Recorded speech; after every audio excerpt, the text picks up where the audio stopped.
Forget the legend. Forget the man on the tall horse, silhouetted against a painted sunset. Forget the clean saloons, the noble gunfights at high noon, and the idea that a new life was won with just a fast horse and a steady aim. The version of the American West sold to you in theaters is a comforting lie, a campfire story told to hide the grit, the smell, and the crushing, relentless boredom of the truth. The real story isn't about heroes and villains. It's about endurance.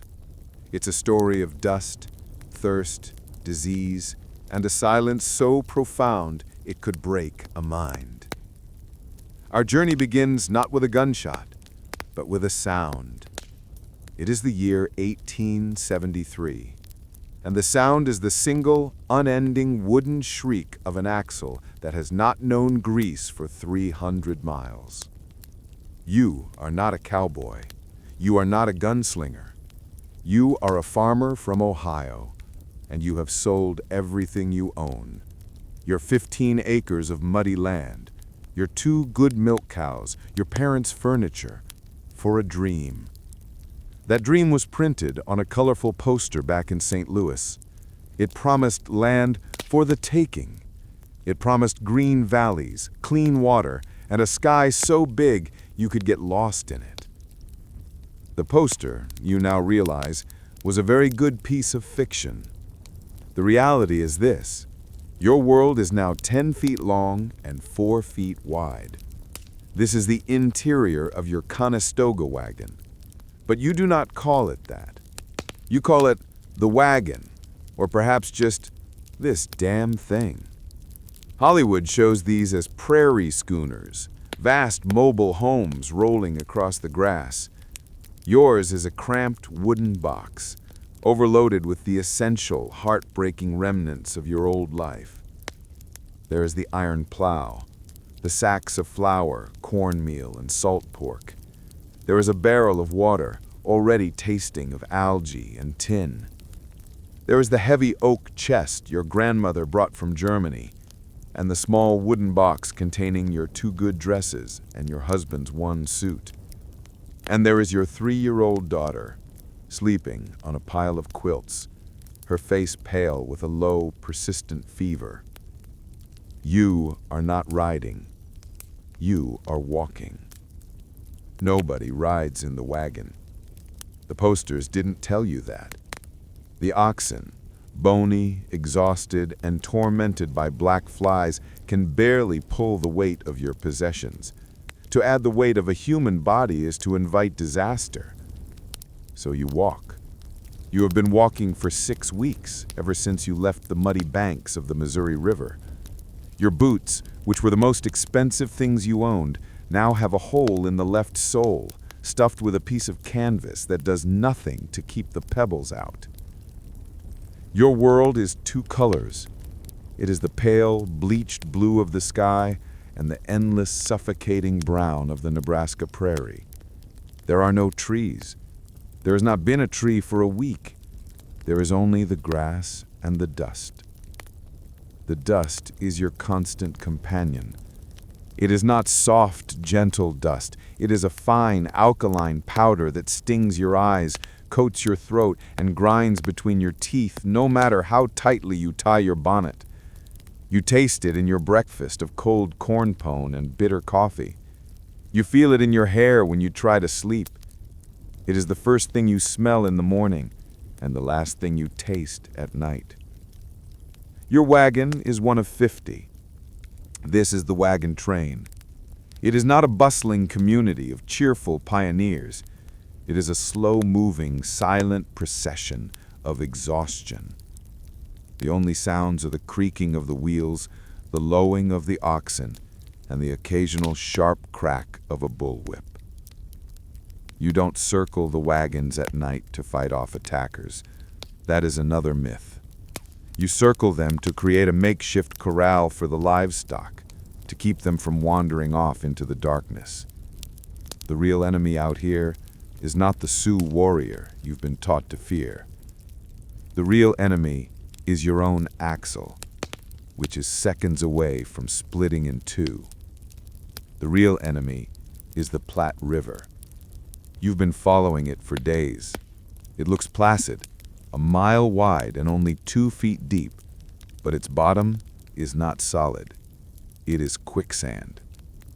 You watch the wagon in front of you, the one belonging to the German family, lurch and then sink to its hubs. The man is screaming at his oxen in a language you don't understand, but the panic is universal. The animals pull, bellow, and fall to their knees. You and the other women, without being asked, lift your heavy wool skirts and wade into the freezing, muddy water. It is a thick gray soup that sucks at your boots.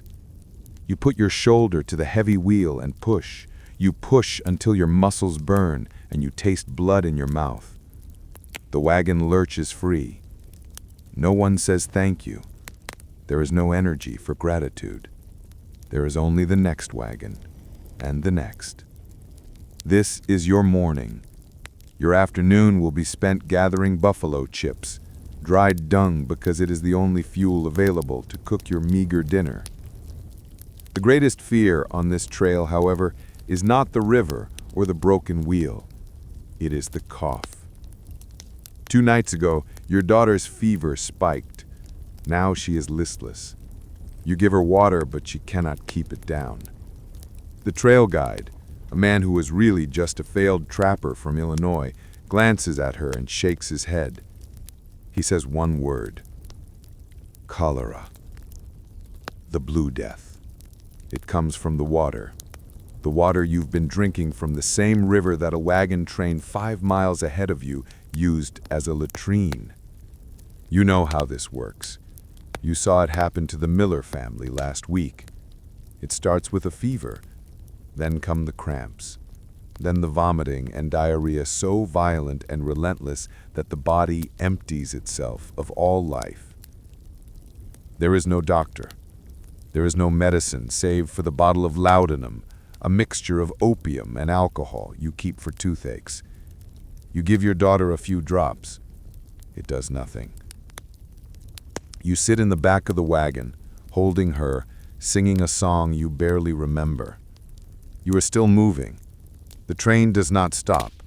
It cannot stop. To stop is to die.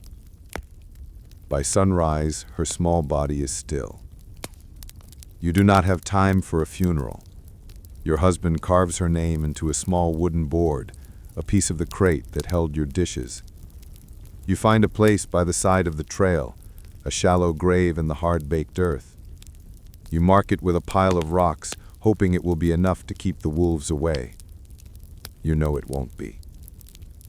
You stand for a moment. The wagon master yells, the whips crack, and the great wheels begin to turn. You wipe the dust from your face.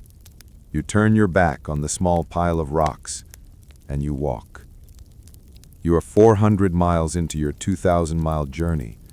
You have traded your home for a dream, and the price, you are learning, is everything you have.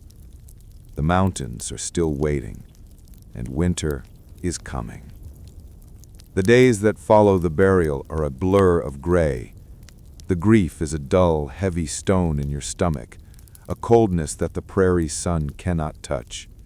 But the wagon train does not wait for sorrow. The routine is the only thing that saves you. It is a merciless, necessary clockwork. The morning begins before the sun.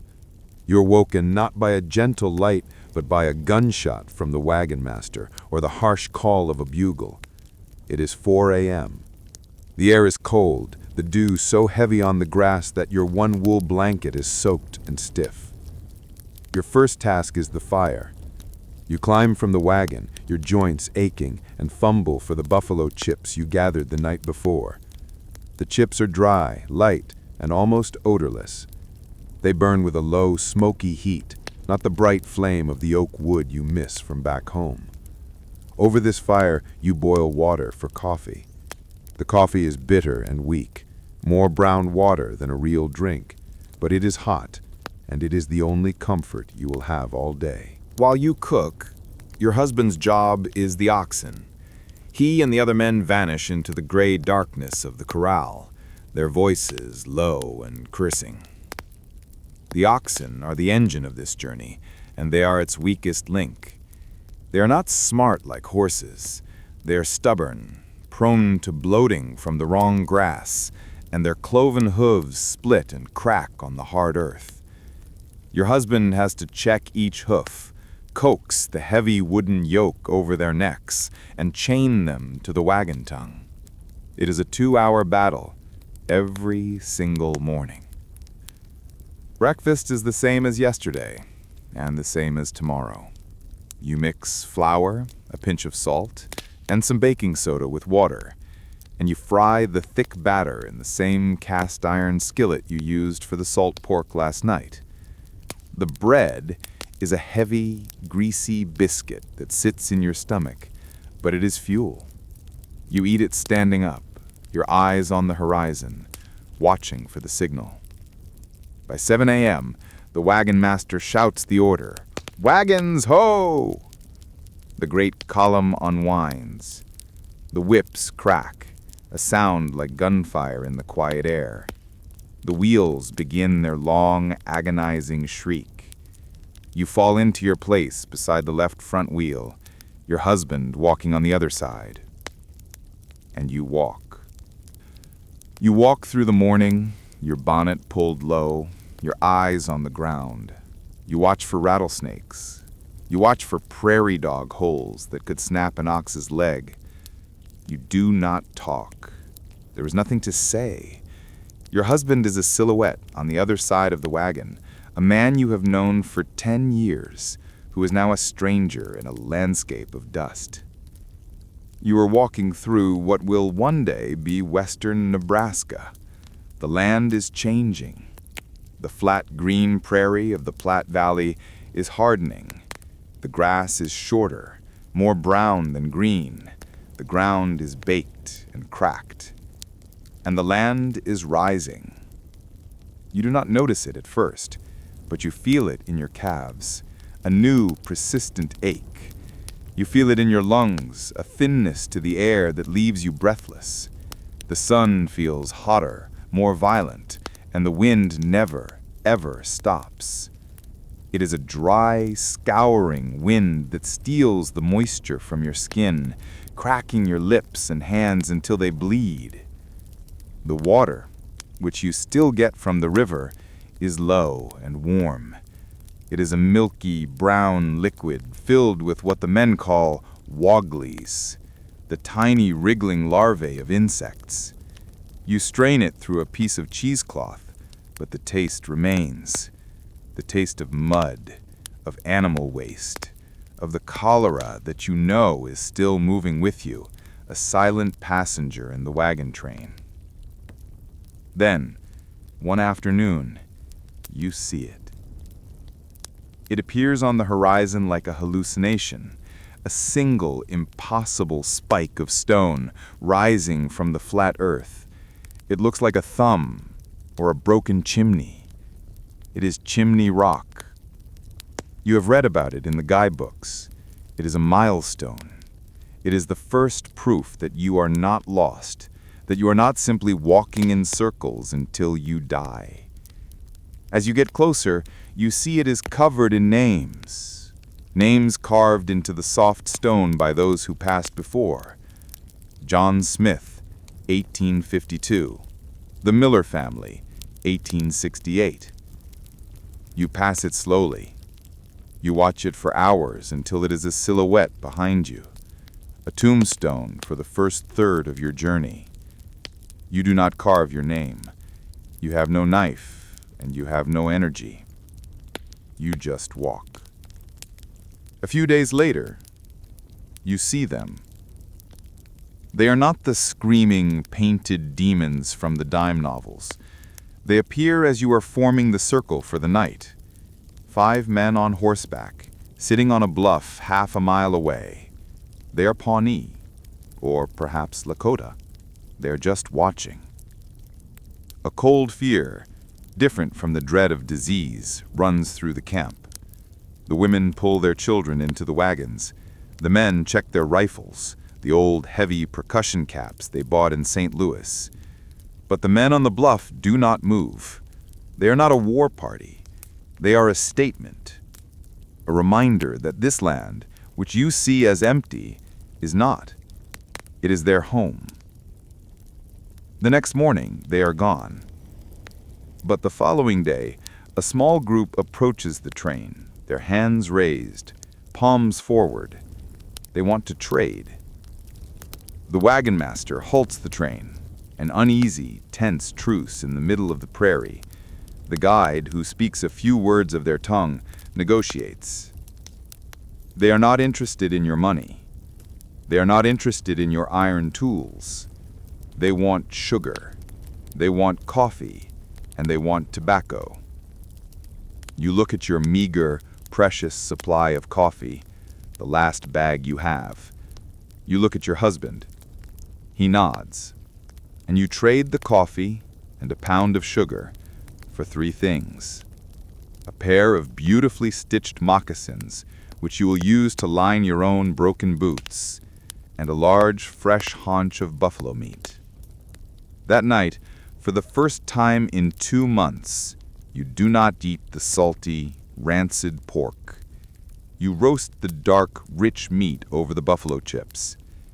It is tough, and it tastes of wild grass and smoke. It is the most delicious thing you have ever eaten. You eat in silence, the taste of real food, a sudden shocking reminder of what it feels like to be alive. You are now in the high plains. The true mountains are just visible, a faint purple smudge on the western horizon that looks like a bank of clouds. That is where the real test begins. That is where the trail leaves the river. That is where you will face the passes, the snow, and the great empty thirst.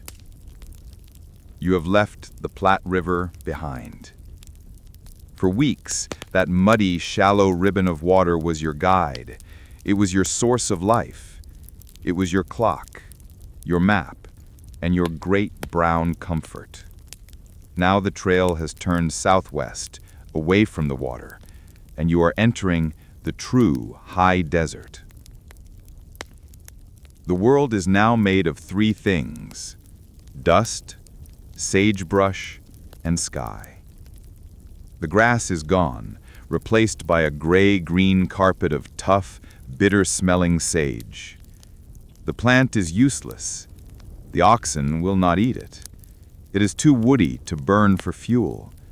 It exists only to snag your skirt and fill the air with its sharp, medicinal scent. The dust is no longer the rich, dark powder of the prairie. It is a white, corrosive, alkali dust. It burns your nostrils and coats the inside of your wagon with a fine, salty powder. When the wind blows, it stings your eyes, blurring the horizon into a shimmering white haze. The men wrap their faces in cloth, looking like bandits, their eyes red and streaming. And there is the sun. You are higher now, thousands of feet above sea level, though the ascent has been so gradual you barely noticed it. But the sun knows. There is less air between you and it. It is not just hot, it is a physical weight. It bakes the wooden wheels of your wagon, shrinking the wood until the iron rims threaten to roll right off. Your husband spends every evening soaking the wheels with water from your precious, dwindling supply just to keep them from disintegrating. Your skin, which you try to protect with your bonnet, is blistered and cracked. Your lips are a map of painful bleeding fissures. You rub them with rancid bacon grease, the only salve you have. It tastes like old smoke and salt, but it is better than the open sores. Water is now your obsession. It is the only topic of conversation. The guidebooks you bought in St. Louis promised springs and creeks. Good water, they said. But the guidebooks were written in May, during the spring melt. It is now late August. You arrive at a creek to find only a dry, cracked bed of mud, littered with the bones of dead oxen. The wagon train must press on. You are on strict rations. 1 gallon of water per person per day. This is not just for drinking. This is for cooking, for washing, for the coffee. You learn to live without washing. You learn to cook your cornmeal with just a cup of water, making a thick, dry mush. You dream of water. You dream of the cool, clear streams of Ohio. You dream of rain, a sound you have not heard in 6 weeks. You wake up with your tongue stuck to the roof of your mouth, your throat raw. And then, after 3 days of this dry march, you smell it. A whiff of wood smoke in the dry air. You see a low mud and log wall in the distance. It is not a town. It is a promise. It is Fort Laramie. The fort is not the grand walled fortress of your imagination. It is a chaotic, sprawling collection of mud brick buildings, dirty canvas tents, and animal pens huddled near the junction of 2 rivers. It is a military post, but it is also a desperate, sprawling marketplace. This is the first outpost of civilization you have seen in 2 months, and it is terrifying. The fort is filled with soldiers, their blue uniforms stained yellow with sweat and dust. There are trappers, their skin burned the color of old leather, their clothes stitched from mismatched animal skins. And then there are the emigrants, hundreds of them. People from other wagon trains all stalled here, their faces hollow with fear and exhaustion. This is where the trail filters out the weak, the unprepared, and the unlucky. The ground outside the fort is a vast, tragic graveyard of abandoned belongings. It is here that the reality of the mountains finally truly sinks in. You see it all. A massive carved mahogany wardrobe, its mirrored door cracked, standing alone in the sagebrush. A cast-iron stove. A set of china dishes laid out on a blanket, as if for a party. And a piano. A full, upright piano, its keys yellowed and warped by the sun. Someone, in their optimism, believed they could drag this piece of their old life over the Rocky Mountains. Here, they learned the truth. The wagon master calls a halt for 2 days. 2 days to rest the animals, repair the wagons, and lighten the load. He walks from wagon to wagon, his face grim. The message is simple. What you cannot eat or wear, you must leave behind.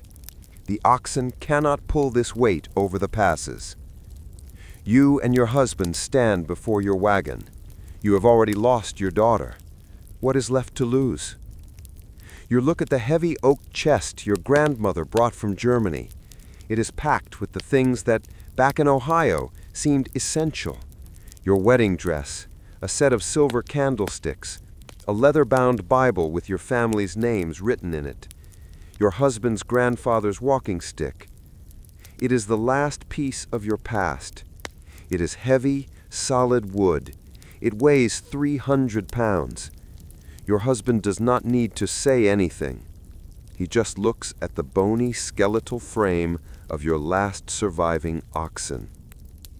You do not sell the chest. There is no one to buy it. You simply open it. You take out the clothes and the Bible, stuffing them into a flour sack. Then you and your husband lift the heavy chest and place it on the ground next to a broken rocking chair and a child's wooden cradle. You feel nothing. You are too tired to feel. It is just one more loss, one more piece of yourself left behind in the dust. You buy flour and salt pork from the fort's sutler, the trader. The prices are criminal. He charges you $10 for a bag of flour that cost $1 in St. Louis. But you pay it. You pay in coin, the last of your hidden money. Others are not so lucky. They are trading tools, rifles, and wedding rings for bags of cornmeal. That night, you hear rumors. The men in your train talking around a fire speak in low voices. They talk of a party that left late last year, the Donner Party. They say they got trapped by early snow in the mountains called the Sierra Nevada. They say the survivors, they say they did unspeakable things to live. You look west, where the sun is setting behind a new, sharper line of peaks. They are no longer a soft purple smudge. They are a wall of jagged gray rock. The Black Hills. And beyond them, the true Rockies. You are halfway.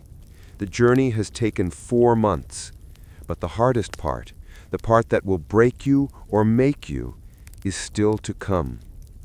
The next day, your wagon, lighter now, creaks out of Fort Laramie. You do not look back at the chest. You set your face toward the mountains, and you walk. You are now in what will one day be Wyoming.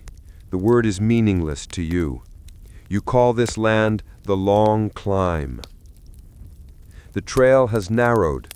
It is no longer a wide, flat highway along the river. It is a set of deep, permanent ruts carved into the rock and hard-baked earth by the thousands of wheels that came before you. These ruts are your prison. You cannot leave them. To the left is a steep drop into a dry ravine. To the right is a wall of sun-scorched rock.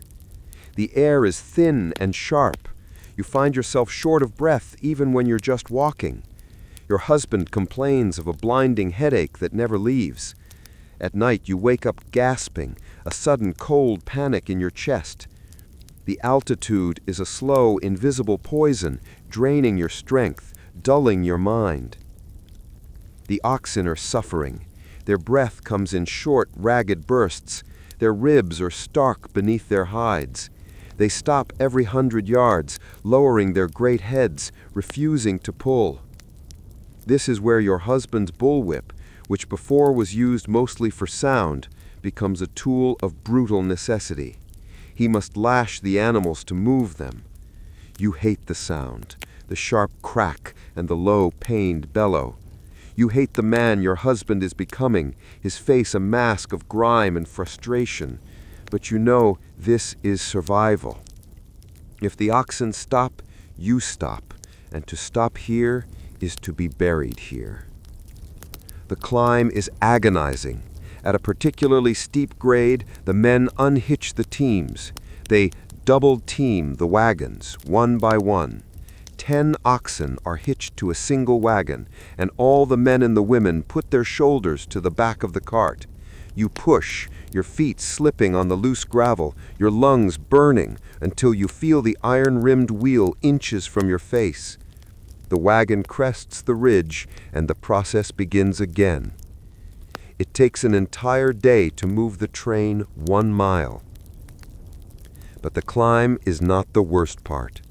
The worst part is the descent. On the other side of the ridge, the trail falls away, a steep, treacherous path of loose rock. You cannot trust the oxen to hold the weight of the wagon. They will be crushed from behind. Your husband and the other men lock the back wheels, chaining them tight so they cannot turn. The wagon must slide, not roll. They cut down the few scraggly pine trees you find, lashing the trunks to the back of the wagon like a brake. You stand at the top of the pass, your hands raw from pulling rope, and you watch your home, your entire world, skitter and slide down the path, sending a shower of rocks into the canyon below. You pray that the front axle, the one your husband repaired with rawhide and hope, will hold. It does, this time. You pass a milestone, a great rounded hump of granite rising from the plain. It looks like a sleeping whale. It is Independence Rock. The guidebook said you must reach this rock by the 4th of July to be safe from the snows. It is the 3rd week of September. You are more than 2 months behind. A cold, different from the night air, settles into your heart. You have been running from winter since you left Missouri. Now you can feel it at your back. Near the rock, you see another grave. This one is fresh. The wooden marker reads, Matilda Brown, age 22, died of fever. You are 22. You stand for a moment, looking at the name, a ghostly reflection of yourself. You wonder if she, too, left a chest behind at Fort Laramie. You press on. The trail leads you through a strange, narrow gap in the rock, where a river has carved a deep vertical chasm. This is Devil's Gate. The rocks are dark, ominous. The wind howls through the gap, a high, mournful sound. The ruts of the wagons go right up to the edge. You do not look down. You just keep your eyes on the heels of your husband's broken boots. And then, after another week of climbing, the land changes. It opens up. The jagged peaks are gone, and you are on a high, vast, and empty plateau. It is a desert in the sky. This, the guide tells you, is it. This is the South Pass. This is the crest of the Rocky Mountains. There is no sign. There is no grand vista. You are on a sagebrush plain, 20 miles wide, so high that the clouds seem close enough to touch. The wind is relentless, tearing at your bonnet. You have crossed the continental divide. From here, the guide says, all the water flows to the Pacific. You find a small, brackish spring. You cup the water in your hand. It is cold and tastes of salt, but it is the first water you have seen that flows west. You drink it. It feels like a small, private sacrament. You have made it. You have crossed the great spine of the continent. A strange, hollow sense of anticlimax fills you. You thought you would feel joy. You only feel tired. The train stops for the night, and here at the crossroads of the continent, the wagon master calls a meeting. He stands on a wagon tongue, his face lit by the low, smoky campfire. He tells you there are two paths from here. There is the main trail, the one that goes southwest, then northwest, a long, looping, safe path. It will take 2 more months. But then he points south. He says there is a new way, a shortcut that cuts straight across the Great Salt Lake Desert. It was promoted by a man named Hastings. It could save you 3 weeks. It could save you 300 miles.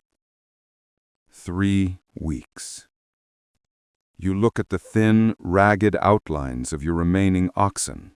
You think of the dwindling bags of flour. You think of the snow in the mountains you just passed. You think of the date. 3 weeks could be the difference between life and death.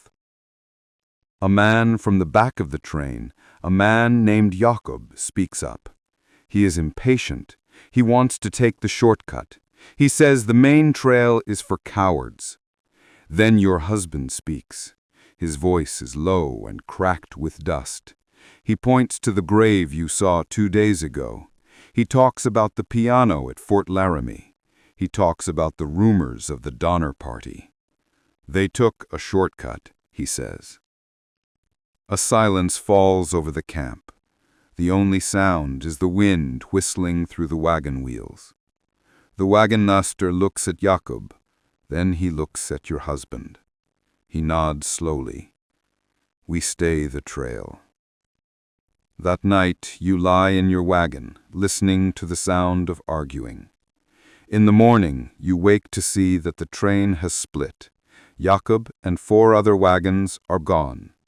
You watch them, a small, defiant line of canvas disappearing to the south into the empty, shimmering salt flats.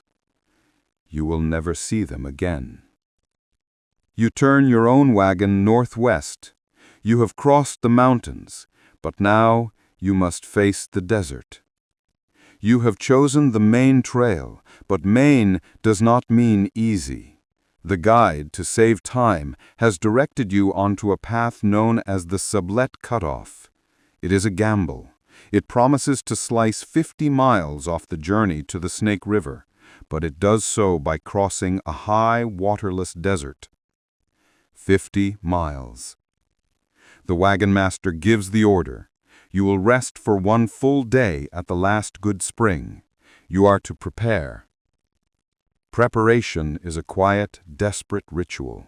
You fill your water barrel, every last cask, every pot, every bottle.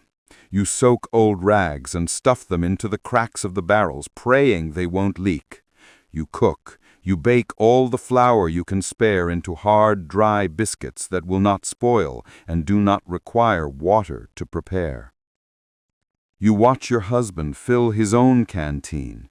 He takes a piece of canvas and sews a small, crude bag which he fills with water and slings over the yoke of the lead ox.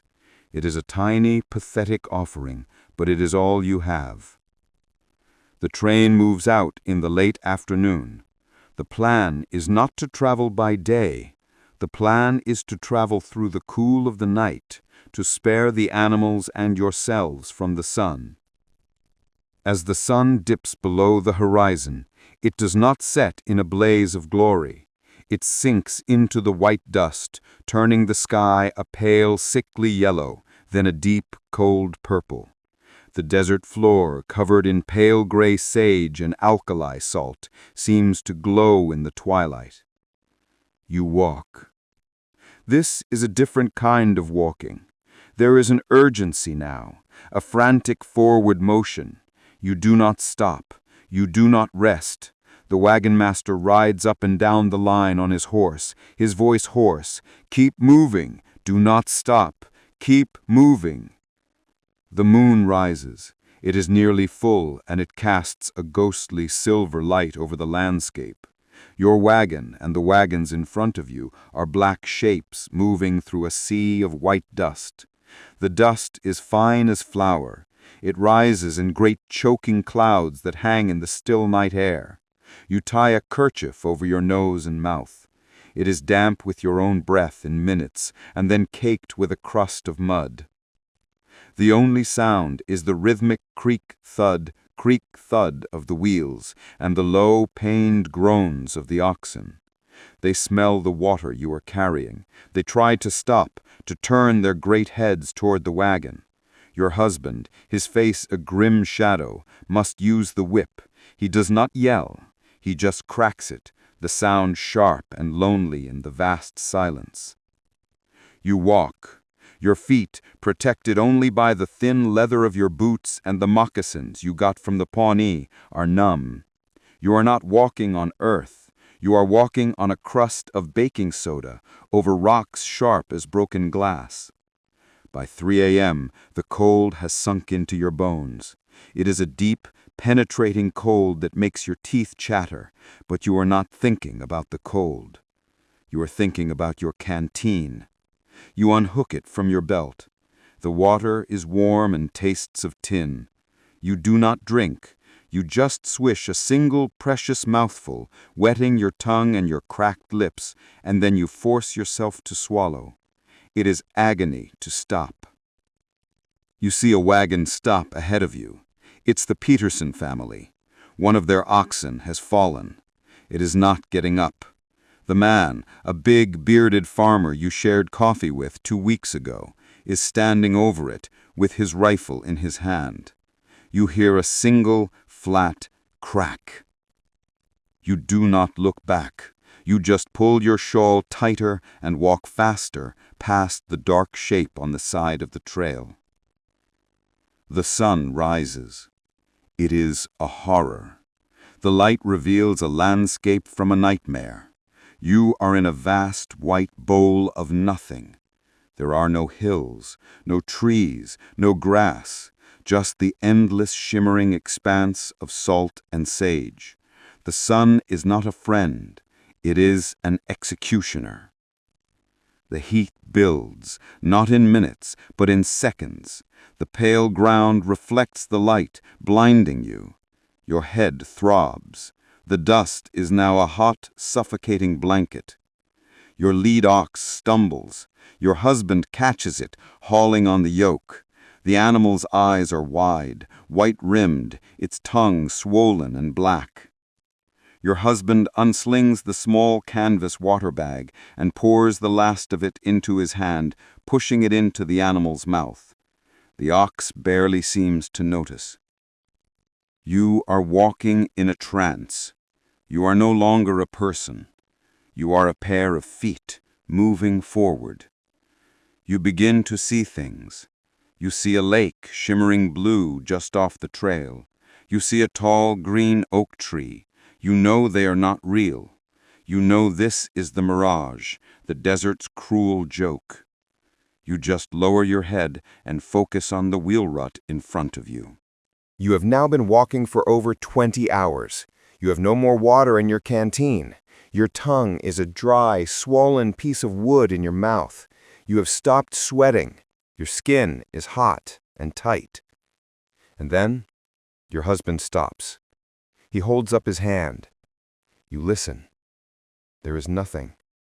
Only the wind. "No," he whispers, his voice a dry croak. "Smell." You inhale. The air is dust. "No," again. You pull the kerchief from your face. You breathe in, and beneath the alkali and the dust, you smell it. It is not water. It is green. It is the smell of damp earth, of willows. The wagon master gallops past, his horse kicking up dust. He is shouting one word: "River! The green river!" It is not a cheer. It is a stampede. The train breaks. The oxen, which were seconds from death, lift their heads. They smell it too. They begin to run. They are not running. They are plunging, dragging the wagons, chains snapping, yokes breaking. Your husband is screaming, trying to hold them back, but it is useless. "Let them go! Let them go!" You stumble forward, falling, picking yourself up, running with a strength you did not know you had. You crest a low, dusty ridge, and you see it. It is not a brown, muddy river like the Platte. It is a deep, fast, and impossibly green ribbon of life, lined with cottonwood trees. You do not stop.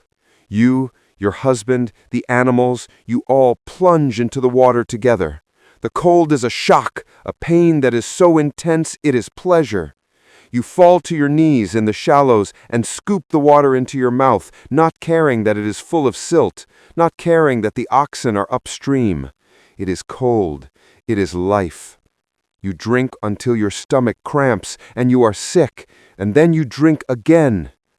You lie on the bank for an hour, your clothes soaked, the mud of the green river cold on your face. You are alive. You have crossed the dry drive. But as you look at your team, you see the cost. The lead ox is standing, but its breath is ragged. The other is lying in the shallows, and it is not getting up. You have crossed the desert, but you have done so at the cost of your engine. You now have one ox and a wagon full of belongings, and the Snake River and the Blue Mountains are still waiting for you. The joy of the water lasts for an hour. The relief of survival lasts for a day. You have stopped on the west bank of the Green River, a temporary muddy camp of exhausted survivors. The train is a wreck. 3 wagons did not make it across the desert at all. They were simply abandoned, their owners walking into camp carrying nothing but their canteens. Your own ox, the one that lay down in the river, is dead. It drowned in the shallows, too weak to lift its own head from the water it had craved. You and your husband stand before your wagon, your home, your fortress. It is now a useless 2,000-pound monument to your failure. You have one ox. It is bony, its hide scarred by the whip, but it is alive. It chews mechanically on the sparse riverside grass, indifferent to your fate. You are stranded. The wagon master comes to you. He does not waste words. His face is sunburned so badly, his nose is a raw, peeling blister. "We leave in 2 days," he says. We have to cross the river. You can't pull that." He gestures to your wagon. "What do we do?" your husband asks, his voice flat. "What everyone else does." The wagon master jerks his chin toward the riverbank. "You see the Peterson family, the ones who shot their ox in the desert. They are breaking their wagon apart with an axe." "You have one ox," the wagon master says. "You can pull a cart or you can walk. Your choice." He turns and moves on. There is no discussion. There is no weeping. The time for that is gone. Your husband picks up his axe and he begins to destroy your home. The sound is sharp and violent, the thud of the axe biting into the seasoned oak of the wagon bed, the high-pitched screech of a saw as he cuts through the floorboards. He is not a carpenter, and the work is clumsy, brutal. Your job is triage. You have a space now that will be 2 feet wide and 4 feet long. You must fit a new life into it. You lay everything you own on a canvas sheet on the muddy ground. First, the food, the sack of flour, now half empty, the last slab of salt pork, slick with brine, the small bag of coffee, the cornmeal. Second, the tools, the rifle and the powder horn, the axe, the shovel head, the iron skillet, the small box of nails, and the auger. Third, the life, your 2 wool blankets, your husband's spare boots, the Bible you saved from the chest, the laudanum. That is all. You look at the pile of things left over. Your wedding dress, now stained with mud and mildew, a small cracked mirror, a tin-type photograph of your parents, their faces stern and formal, a spinning wheel, which you had so lovingly packed, dreaming of a cabin and a hearth. You do not burn them, you do not bury them, you simply leave them. You walk away from the pile and do not look back. Your husband works for an entire day and a night. He has taken the 2 rear wheels from the wagon, which are larger and sturdier. He has sawn the rear axle free. He has built a crude, boxy frame from the wagon sideboards and lashed it to the axle with strips of rawhide. It is a hideous, lurching, 2-wheeled cart. It is the most beautiful thing you have ever seen. The next morning is the crossing. The Green River is deep and fast. You cannot ford it. At the crossing point, a group of trappers, their faces hidden by beards and suspicion, have built a flatboat ferry. They are charging $4 per wagon. Your husband approaches them, leading your single ox, which is now yoked to the pathetic cart. The ferryman, a man in a greasy buckskin shirt, spits a stream of tobacco juice into the water. "That ain't a wagon," he says. $2. Your husband looks at him. "We have no money." "Then you swim," the ferryman says, turning away. "Wait," your husband says. He points back to the carcass of your wagon. "Take the front wheels and the iron, the chain, the rims, all of it." The ferryman looks at the wreckage. He considers. Iron is valuable out here. He nods. "Load it." The crossing is chaos. The men shout, the horses scream, the oxen are forced into the churning green water, their eyes wide, and made to swim across, guided by men in a small rowboat. Your own ox, lowing in terror, is pulled into the current. You and your husband heave your small cart onto the ferry. It lurches as the boatmen push off, the deck slick with mud and animal dung. You are in the middle of the river, the water so fast it feels like the land is moving, not the boat. You clutch the side, your knuckles white. For 10 minutes, your life hangs in the balance, balanced on a few logs roped together, at the mercy of a current and a man you do not trust. Then, the boat scrapes bottom. You are on the other side. You haul the cart onto the bank. Your husband finds your ox, which is shivering, soaked, and half drowned, but it is alive. He yokes the animal to the cart. You load your meager possessions. You are on the west side of the Green River. You have no wagon. You have one animal. You have one change of clothes. You have traded your past for a cart. You look ahead. The land here is different. It is not desert. It is not mountain. It is a twisted, strange landscape of black rock, sharp as razors, and deep, dry canyons. This is the beginning of the Snake River Plain. It is a land shaped by fire, by volcanoes. It is, the guide tells you, 400 miles of rock and sagebrush, following a river you cannot drink from, in a canyon you cannot reach. And the first snows, you can see, have already dusted the tops of the distant Teton Mountains. The race is on. Your new life is one of friction and noise. The big, smooth rolling wheels of the Conestoga wagon had a creak, a groan. This cart, with its mismatched wheels and crude axle, has a shriek. It is a constant, high-pitched, grinding sound of wood on wood, metal on rock. It is the sound of your poverty. You are no longer wagon folk. You are cart people, a step above those who walk with nothing but a pack, but only just. The other families, the ones who still have their wagons, look at you with a mixture of pity and fear. You are what they could become. Everything you own is now covered in dust. There is no canvas cover, no high wagon walls to protect you. Your blankets, your flour sack, your husband's rifle. It all sits in the open box, caked in the same gray powder that covers your skin and fills your lungs. And the land is black. You have entered the Snake River Plain. This is not soil. It is a vast, shattered wasteland of volcanic rock. For as far as you can see, the world is a field of black, jagged basalt, broken by skeletal ridges of old lava. The sagebrush grows here, but it is stunted, a sickly gray against the dark rock. Walking is a new kind of torture. The trail is not worn into soft earth. It is a path of sharp, fist-sized rocks. Every step is a gamble. You feel the stones through the thin soles of your boots. You have to watch every single footfall or risk a twisted ankle that would be a death sentence.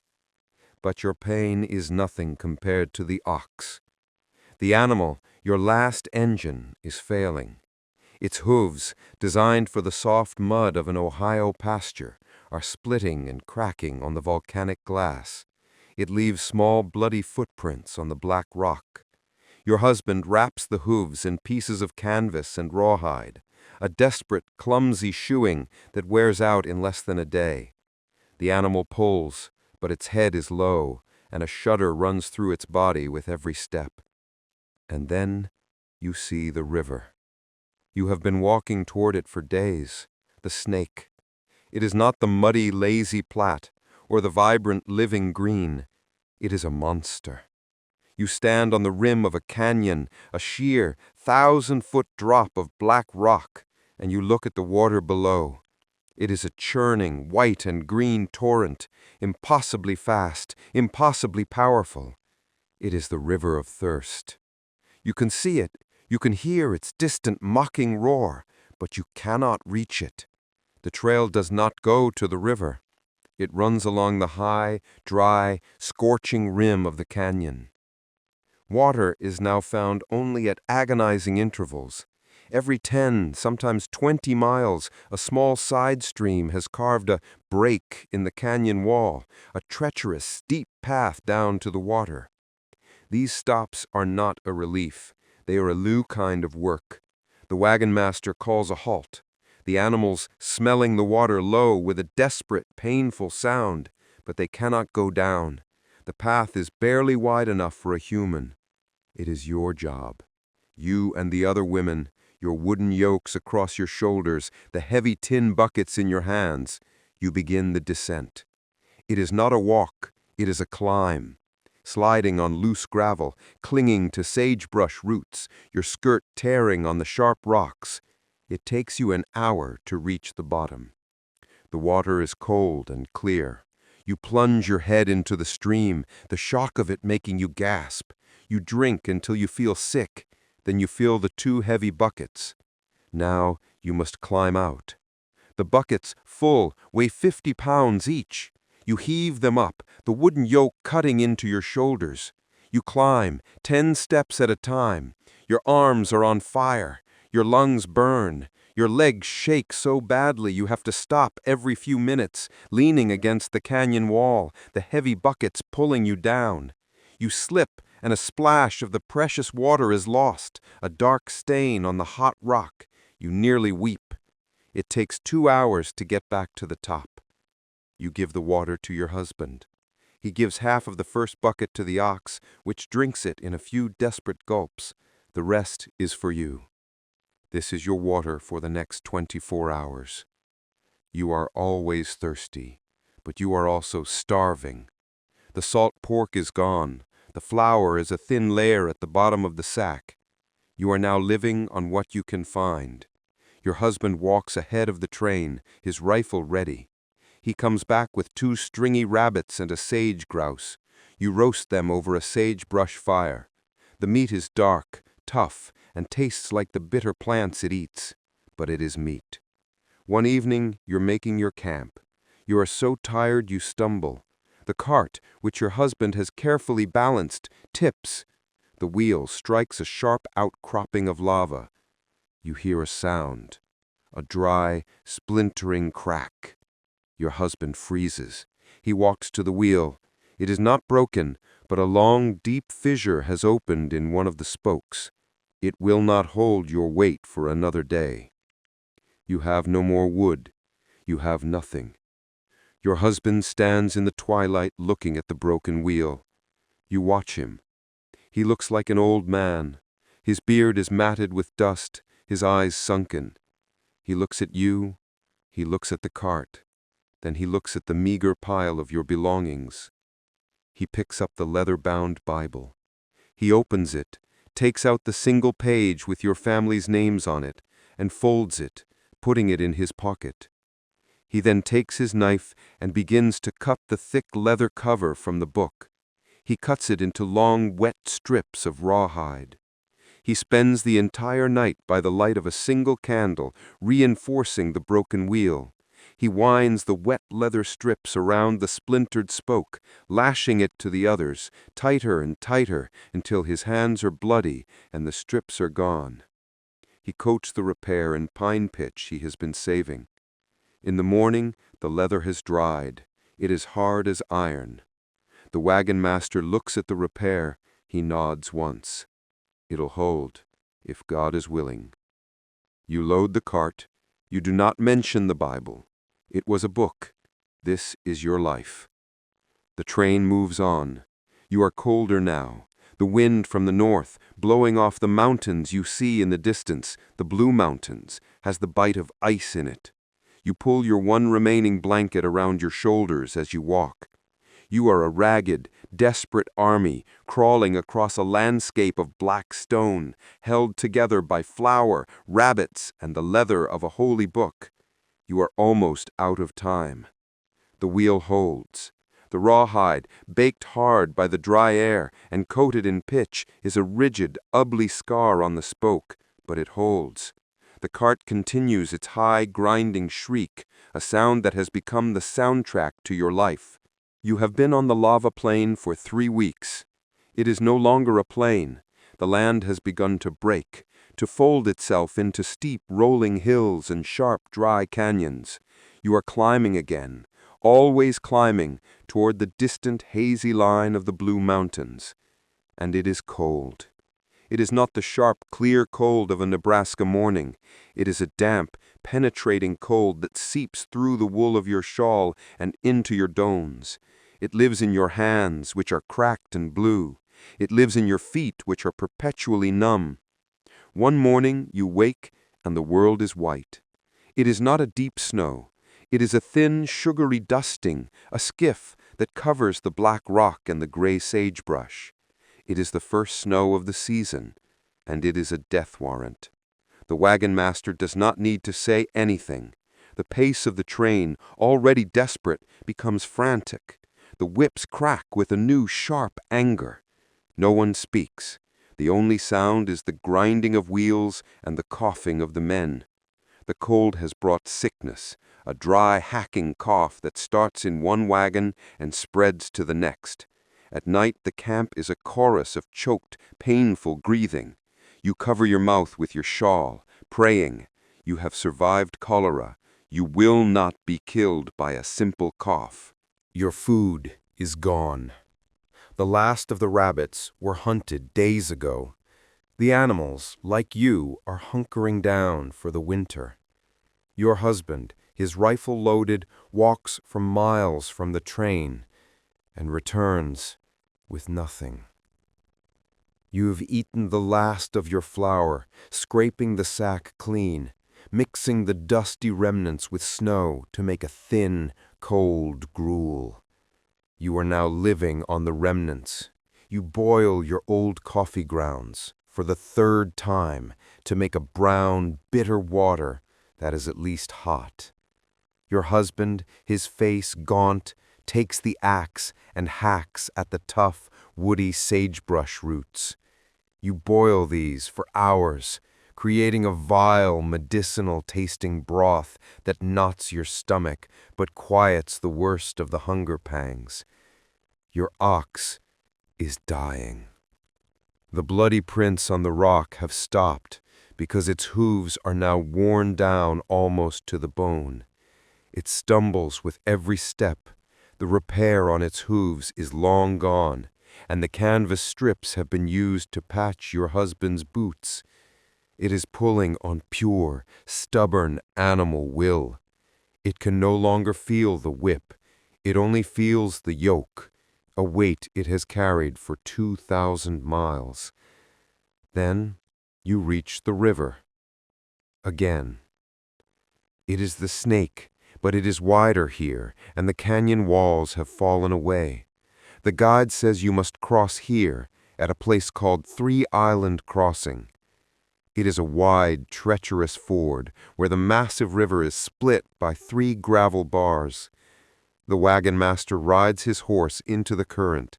The water is chest high on the animal, and the current is fast, pulling the horse downstream. He makes it and signals. This is the spot. The crossing begins. It is an organized, terrifying ballet of chaos. The men unhitch the strong wagon teams, stringing them together. They drive the animals across first, the horses neighing in terror, the oxen lowing, their heads barely above the churning gray water. Then the wagons.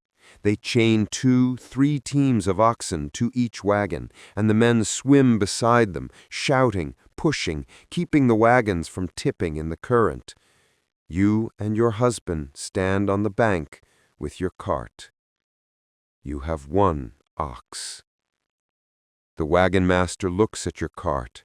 He looks at your skeletal animal. He shakes his head. It won't make it. The current will take the cart and it'll drown the animal. What do we do? Your husband asks. Unload it, the wagon master says, pointing to one of the wagons being prepped. Put your things in the Harris wagon. But the cart stays. You look at the cart, the ugly, beautiful, precious thing your husband built from the wreckage of your home, the thing that has carried your life for 400 miles. Your husband shakes his head. No, we get it across, or we stay here. The wagon master looks at him. He sees the madness in your husband's eyes, the hollow-cheeked stubbornness. He sighs and turns away. You'll be at the back of the line, and you'll get no help. You wait. You watch every wagon, every horse, every person struggle through the icy torrent. It takes 3 hours. Finally, you are the last ones on the bank. The sun is low, and the air is bitter cold. Your husband leads the ox into the water. It hesitates, the freezing water lapping at its thin legs. Your husband pulls the yoke, and you get behind the cart to push. The first 10 yards are shallow. The water is ankle-deep, then knee-deep. The wheels roll on the smooth gravel. Then you reach the first channel. The bottom drops away. The water is suddenly at your waist. It is so cold, it steals your breath. It is a physical, crushing pain. The cart, buoyant, lurches and tips. "Push!" your husband screams. The ox is swimming now, its eyes white. The current grabs the cart and twists it. You are not walking, you are being dragged. Your feet find no purchase on the shifting, slick rocks. "Hold it steady," your husband yells.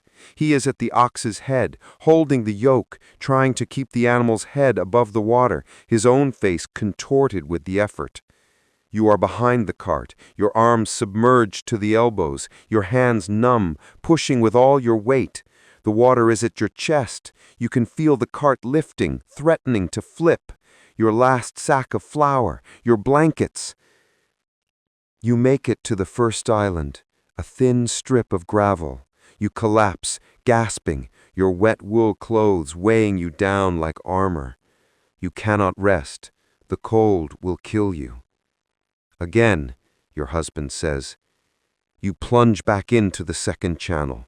It is deeper. You are off your feet, clinging to the side of the cart, being swept downstream. The ox bellows, a sound of pure terror. Your husband loses his footing, goes under, and comes up sputtering, still clinging to the yoke. You are going to die here. You are going to die in a river of ice 1,500 miles from home, fighting for a broken cart. Your foot hits a rock. You find purchase. You push. The ox finds its footing. You lurch, stumble, and fall onto the second island. One more channel. This one is the widest. The sun is almost gone. You do not think. You just move. You are an animal. You are part of the cart. You are part of the ox. You are one single desperate, freezing machine. You push. The water is a black, roaring void. You scream, not with fear, but with the raw physical effort of it. You feel the wheel hit the far bank. You feel the cart grind up the muddy slope. You are across. You collapse on the bank, your body a single throbbing ache. You are soaked to the skin, and the night air is dropping below freezing.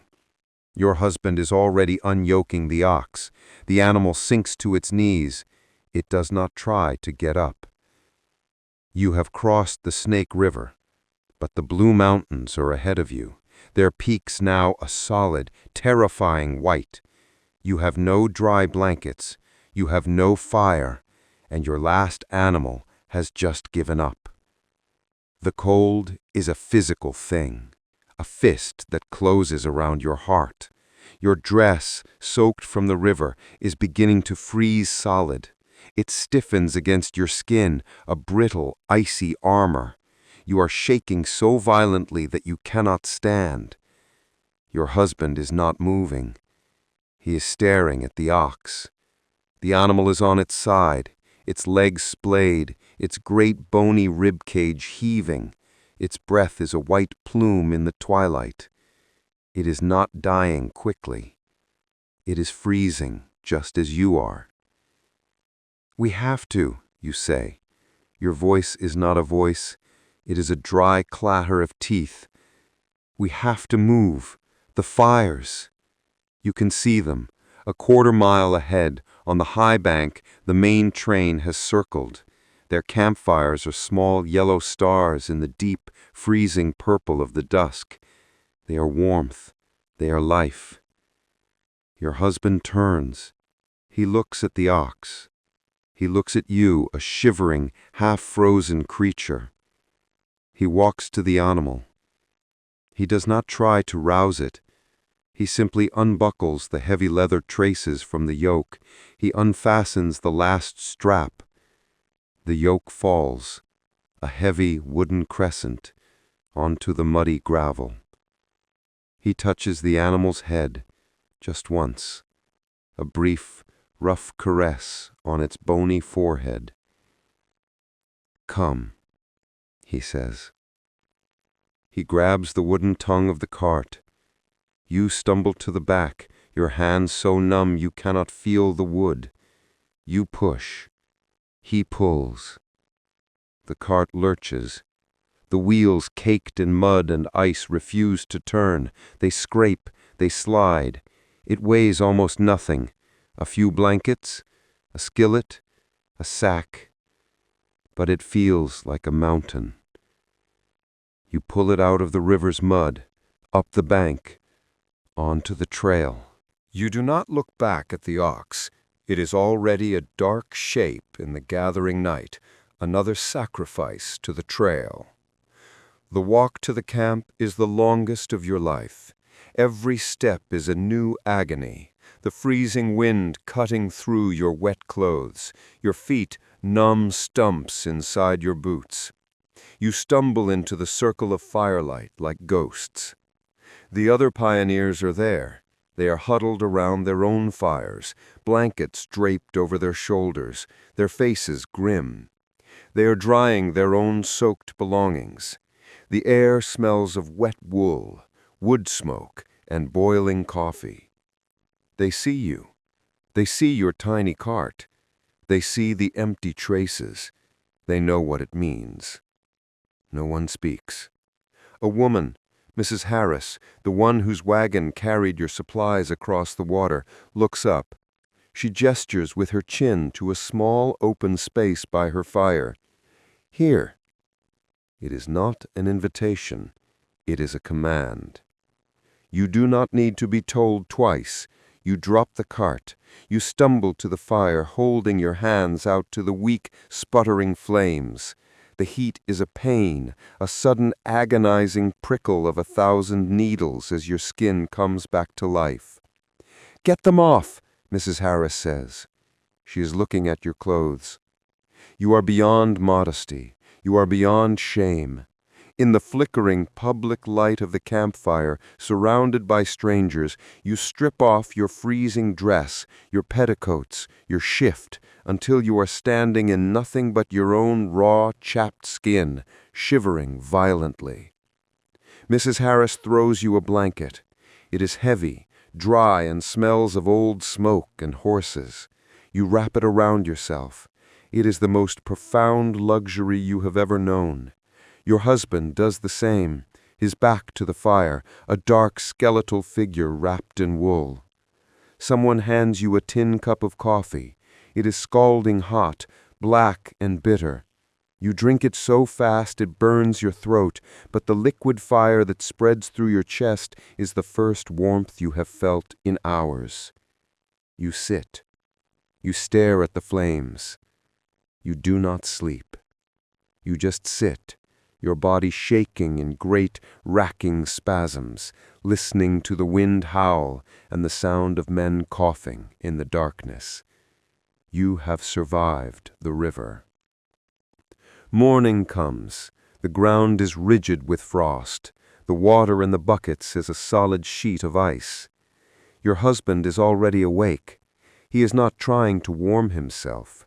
He is standing by the cart, his knife in his hand. He has taken the leather traces he removed from the ox. He is cutting them. He is fashioning a loop, reinforcing it with the last of his rawhide strips. He is building a harness. When he is finished, he stands. He loops the heavy leather straps over his own shoulders. He steps in front of the cart where the ox used to be. He has become the animal. You stand up, your dress still damp and stiff but wearable. You wrap your blanket around your shoulders. You take your place at the back of the cart. The wagon master rides by, his face wrapped in a scarf, only his red-rimmed eyes visible. He looks at your husband in the harness. He looks at you. He looks at the cart. He nods once. "The mountains," he says, pointing his gloved hand west. "We climb today or we die here." You look up. The blue mountains are no longer a hazy, distant line. They are a wall. They are right in front of you, a sheer, impossible barrier of dark rock and white snow rising directly from the plain. The trail, you can see, is a thin, snowy ribbon that goes straight up, disappearing into the clouds. The train begins to move. The whips crack. The wheels groan. Your husband lowers his head and pulls. The cart lurches. You lower your head and push. You, your husband, and your two-wheeled cart are the last things in the train. You are two small, dark figures walking out of the burnt black desert and beginning the long, slow, impossible climb into the snow. You are now the ox. Your husband is strapped in the leather harness, his head bowed, his entire body straining against the weight of the cart. You are behind, your hands raw, pushing. The trail is not a trail. It is a scar, a narrow, icy chute climbing through a dark forest of pine. The snow, which was a light dusting on the plain, is a foot deep here. It is a thick, heavy powder that clogs the wheels and freezes to your skirt. You are no longer with the train. They are ahead of you, somewhere. You can see their tracks, the deep, brutal ruts of the heavy wagons, the churned-up snow. But you cannot see them. You cannot hear them. The forest is silent. The snow muffles every sound, the wind, the birds, even the shriek of your own cart. The only sound is the ragged gasp of your husband's breathing and the hammering of your own heart. The air is so thin it feels like you are breathing nothing. The cold is a living thing, a predator that stalks you, draining the last of the heat from your body. You push. Your husband pulls. One step. The wheels lock. You both throw your weight against the cart. It slides, scraping over a frozen root. Another step. This is your world. One agonizing, impossible step at a time. You are no longer hungry. The gnawing pain in your stomach has passed, replaced by a strange floating lightness. You feel dizzy. You know you should eat, but there is nothing to eat. You have not eaten in 2 days. You are running on the last bitter dregs of your own body. You pass a wagon. It is the Harris family, the ones who gave you the blanket. Their wagon is tilted at a horrifying angle, its front wheel shattered against a massive pine tree. They have a fire going, a small smoky blaze in the middle of the snowy trail. Mr. Harris is trying to fix the axle, his hands bloody. Mrs. Harris is sitting on a log, her face blank, staring into the flames. She does not look up as you pass. You do not stop. You cannot. To stop is to join them, to become another frozen statue on the side of the trail. "Keep going," his voice whispers. He does not even turn his head. You climb. The day wears on, a long gray twilight under the heavy trees. And then, your husband falls. It is not a stumble. His legs simply fold. He pitches forward into the snow, the harness pulling tight, jerking the cart to a halt. He lies still, his face buried in the white powder. He does not move. "Get up," you say. Your voice is a croak. He does not move. "Get up!" you scream. The sound is thin and small in the great, silent forest. A cold, final terror, sharper than the wind, cuts through you. This is it. This is how it ends. He will die here, and you will lie down next to him. You will pull the one blanket from the cart, and you will wait. You stumble to his side. You roll him over. His eyes are closed. His beard is matted with ice. A small frozen trickle of blood from his cracked lips stains the snow. You stare at him. You think of your daughter in her shallow grave on the prairie. You think of the ox left on the bank of the Snake River. You have given everything. You have lost everything.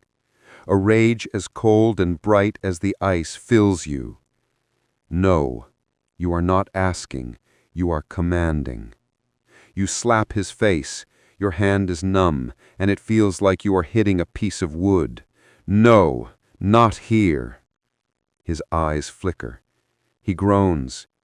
Get up, you say, your voice low and terrible. You grab the harness, you grab the front of his shirt, you haul him with a strength you did not know you possessed to his feet. He sways, a scarecrow of ice and rags. Now pull, you order. He turns, his face a mask of snow. He leans into the harness. He pulls. You get behind the cart. You push. You do not know how long you climb. Time has vanished. There is only the snow, the trees, and the climb. You break free of the trees. You are on top of the world, a high, wind-swept plateau, a field of white, glistening snowdrifts. The wind is a physical blow, a solid wall that tries to push you back. You have reached the summit of the Blue Mountains. You huddle behind the cart for a moment, sheltering from the wind. Your husband is coughing, a deep, dry, racking sound that shakes his whole body. But he is pointing. You look. Through a gap in the skeletal, snow-covered trees, you can see. It is not more mountains. It is not more snow. It is a valley, a vast, perfectly round valley cupped in the hands of the mountains, spread out thousands of feet below you. And it is not white. It is brown. It is the pale, soft brown of cured grass. The valley floor is clear of snow. It is a promise. It is an escape. It is the Grande Ronde. You have made it. You have crossed the last great wall. The descent is a new kind of terror. It is a controlled fall. The trail is a slick, icy ribbon, steeper than anything you have climbed. You and your husband are now at the back of the cart, pulling against it, your boots skidding, using your bodies as a brake to keep it from accelerating, to keep it from tumbling end over end into the canyon below. You fall. You slide. You get up. Your hands are cut on the ice and rocks. The cart lurches. It crashes. It slides. You do not care. You are going down. For hours, you fall. And then you stumble out of the tree line. The snow vanishes as if cut by a knife. Your feet hit mud. Then frozen grass. You are in the valley. You are at the bottom. You are out of the snow. You and your husband unhook the harness. You collapse onto the cold, damp earth. You do not make a fire. You do not eat. You pull the blanket over your bodies. You have crossed the Blue Mountains. You have 700 miles left to go, but you are alive. And for the first time in a month, you are not climbing. You wake to a world of brown and gray. The sun is a pale, weak circle in a sky that promises more snow. You are not on a mountain. You are on the flat, frozen grass of the Grande Ronde Valley. You are alive. Your husband is lying next to you, a still, rigid form under the single blanket. For a terrible, heart-stopping moment you think he is dead. You touch his face. His skin is hot. He is not cold. He is burning. He groans, his eyes fluttering open. They are milky, unfocused. "Water," he croaks. You crawl to the small frozen stream nearby, breaking the thin ice with a rock. You bring the freezing water back in your tin cup. He drinks, shivering. You try to get him to his feet. He cries out, a sharp, inhaled gasp of pain. You pull the blanket from his shoulders. The leather harness, soaked and then frozen, has rubbed his skin raw. His shoulders are not red. They are open, weeping wounds, a dark, bloody crust of leather and flesh. The harness is frozen to him. You have no medicine. You have no clean cloth. You only have the laudanum, and you know if you give it to him, he will sleep, and in this cold, he will not wake up. He cannot pull the cart. You are 600 miles from the end. You are in a valley, a brief, cold paradise. You are out of the snow, but you are trapped. You will starve here, or you will freeze, surrounded by the ghosts of your own effort. You stand up. You look around the valley. The wagon train is gone. You are alone. No, not alone. A mile away, at the edge of the frozen pine forest, you see it. It is not a wagon. It is not a tent.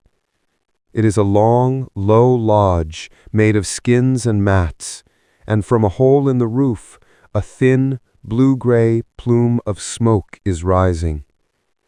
Your husband sees it. "No," he whispers.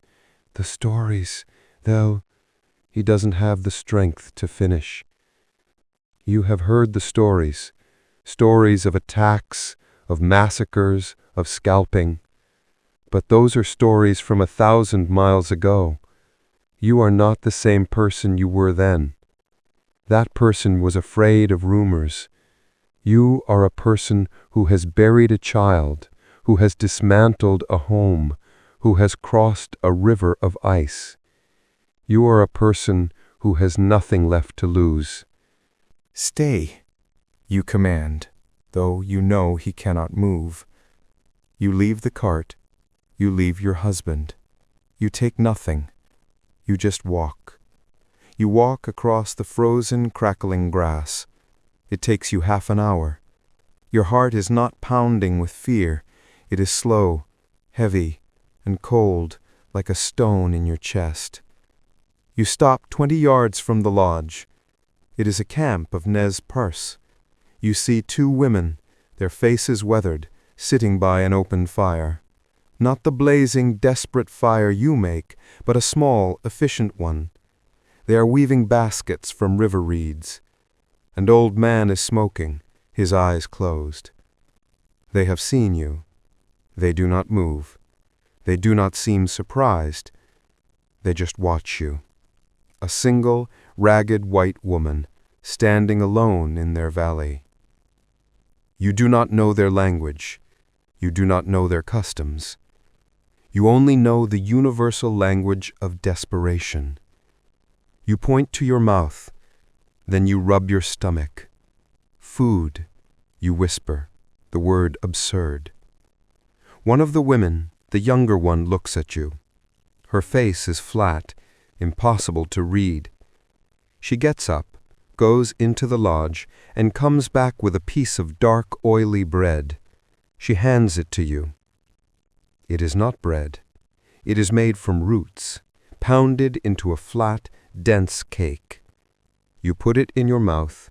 It is sweet, earthy, and smoky. It is the best thing you have ever tasted. You chew, and the strength of it seems to flow directly into your blood. You point back the way you came. "My husband," you say, making a motion of pulling.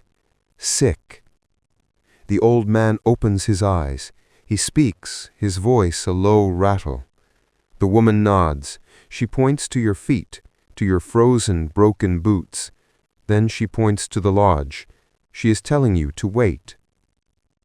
She returns with a pair of high, fur-lined moccasins.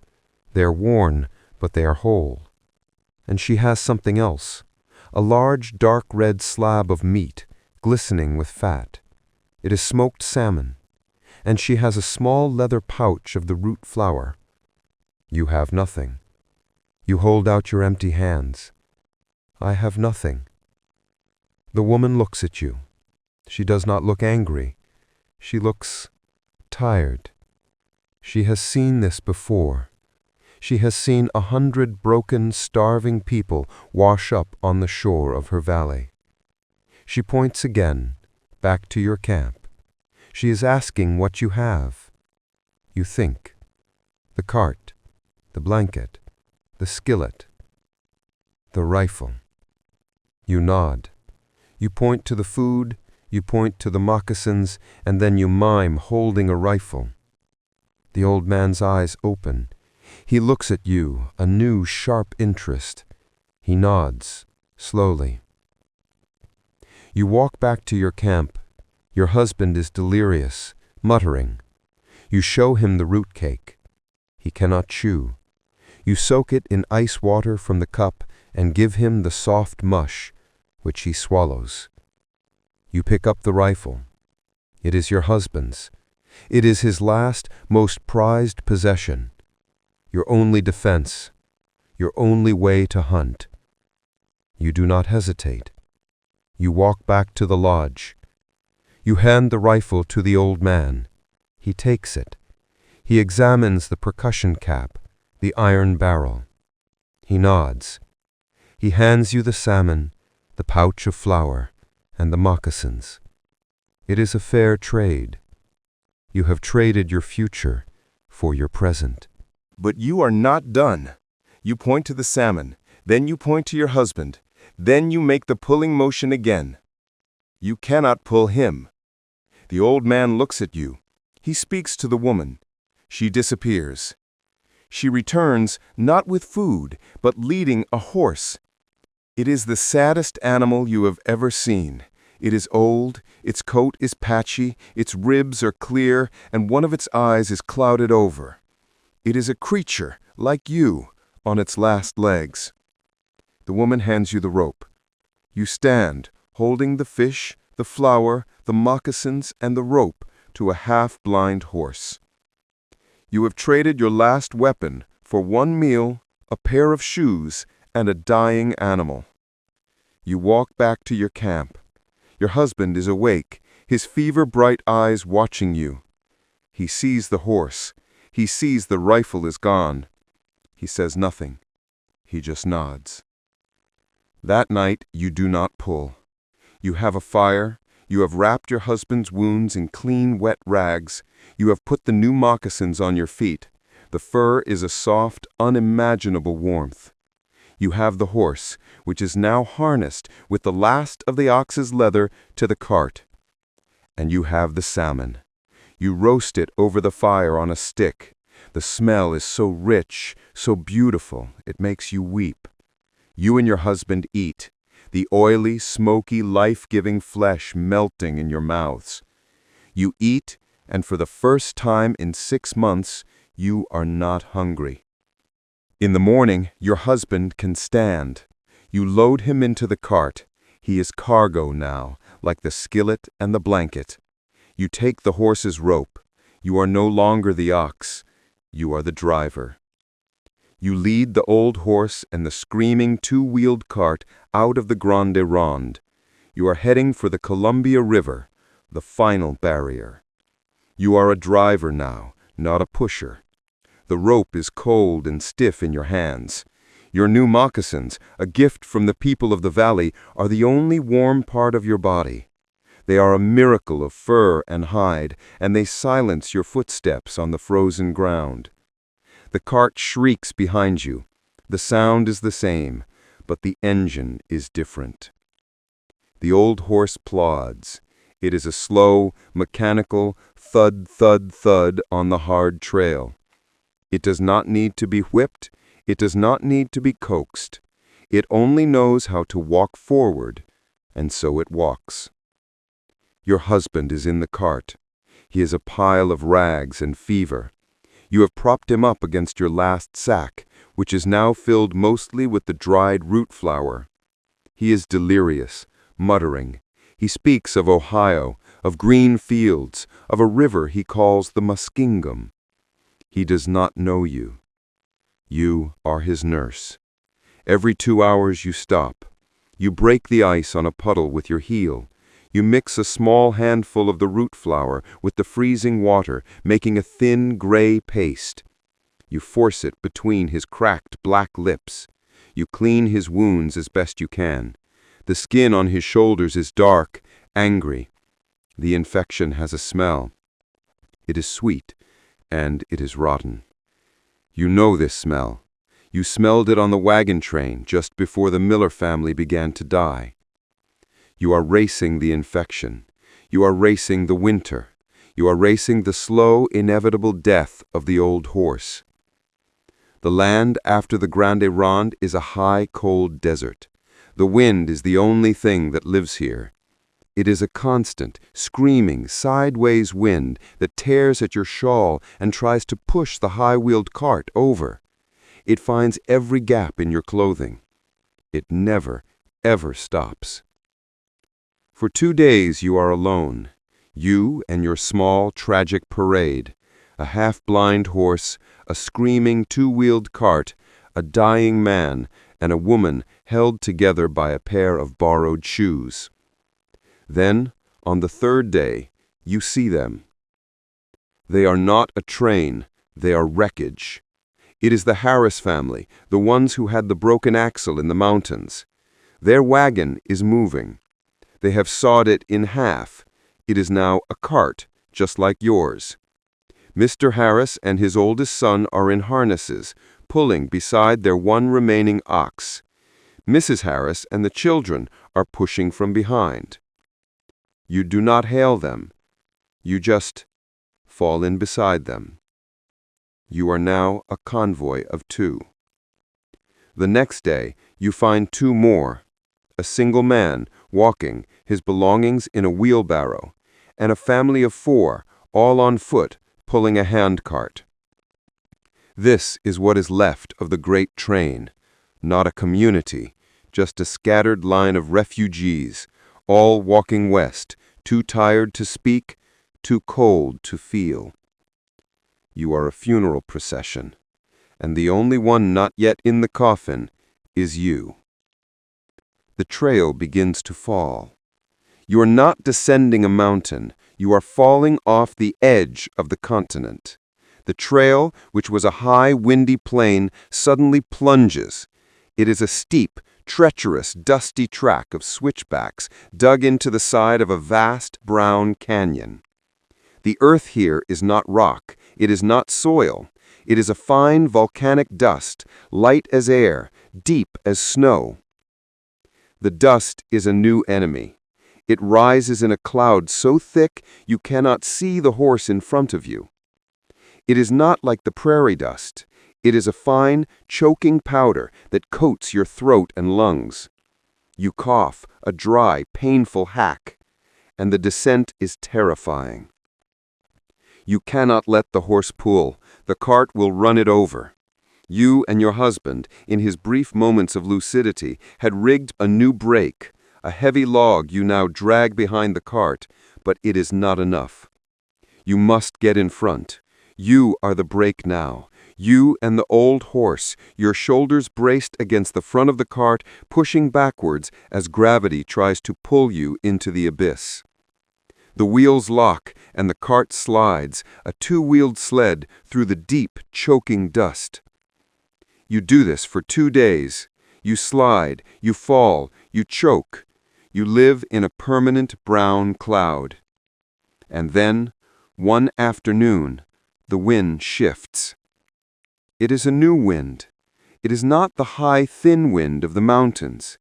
It is a great, powerful, heavy wind blowing up the canyon, and it carries a new smell. It is not the smell of pine.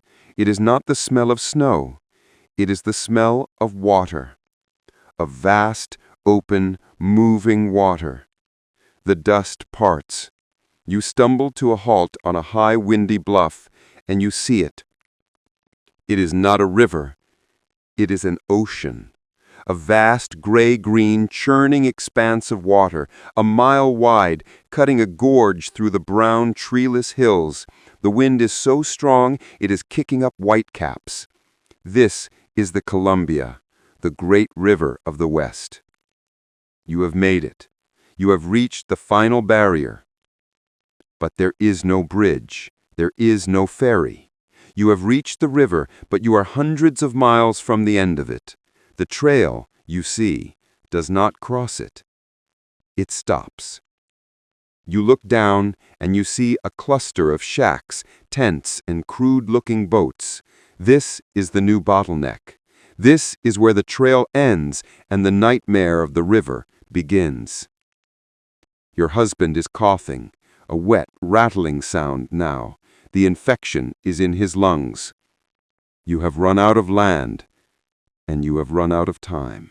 You guide the horse and cart down the last dusty switchback. The roar of the river, which was a distant sound on the bluff, is now a physical, vibrating force. The wind at the water's edge is even more ferocious, a constant, horizontal blast of icy spray. You have entered a shanty town of despair. This is not a fort. It is not a town. It is a purgatory, huddled on a narrow, rocky beach, populated by the desperate and the predatory. Emigrants, the ragged survivors of a dozen broken wagon trains, are camped here. They are huddled behind canvas windbreaks, their faces hollow, their eyes watching the angry gray water. And then there are the boatmen. They are not pioneers. They are French-Canadian trappers, a few soldiers who have deserted their posts, and local tribesmen, all of whom have understood one simple fact. The trail ends here, and the river is a toll booth. Mr. Harris, his face grim, joins you. You and he, the heads of your two-family refugee convoy, stand together. You are looking at the boats. They are not boats. They are rafts. Crude, brutal things. Raw pine logs, freshly cut from the woods upstream, are lashed together with rawhide and rope. They are 30 feet long, 10 feet wide, with a small rickety platform built in the middle for women and cargo. They look like they would break apart in the first set of rapids. A man in a beaded capote, a heavy wool tote, is watching you. He is watching your horse, and he is watching the Harris's ox. "Passage?" he asks. His voice is flat. He is not selling. He is waiting. "We have to get to Fort Vancouver," Mr. Harris says, his voice hoarse. "What is the price?" The man spits on the rocks. "For you," he says, pointing to the Harris family, "the ox, and the cart for the wood." Mr. Harris's wife lets out a small, strangled cry. "The ox, the last animal that has pulled them for 2,000 miles. And for her?" Mr. Harris gestures to you. The boatman looks at your husband, who is a pale, shivering lump in the cart. He looks at the half-blind horse, its head hanging, its legs trembling. "The horse," he says, "and the cart." It is the final trade, the very last of your overland life. You are trading the engine that got you here for a chance to float. You look at your husband. His breath is a wet, rattling gasp. The infection is in his lungs. If you wait here, if you try to bargain, if you try to find another way, he will be dead by morning. You look at Mr. Harris. He looks at you. It is the same silent understanding you shared when he took your husband's advice at the South Pass. You both nod.